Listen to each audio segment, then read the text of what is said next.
everyone, I'm Ann Roberts. I am the Curatorial Associate here at NOMA. And today I'd like to tell you a little bit about the new exhibition we have on view, An Ideal Unity, the Bauhaus and Beyond. So this exhibition is celebrating the centennial of the opening of the Bauhaus, an innovative German school that connected fine art, craft, technology, and really changed the course of design history. Today, I'd like to focus in on two works we have here. The first is an aerial view of the Dessau Bauhaus School. So this was the second campus of the school that opened in 1926. Designed by the founder of the Bauhaus, Walter Gropius.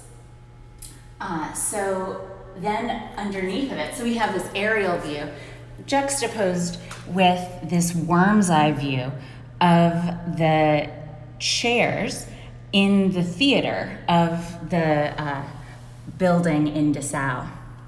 So this image was created by Lux Feininger. He was a student of the Bauhaus and created the largest archive of photos of daily life at the Bauhaus. And so while you and I might not lie down on the floor to see the angle of the chairs, he's provided us with that opportunity. And it does give us a sense of the space here, including the Gropius designed building.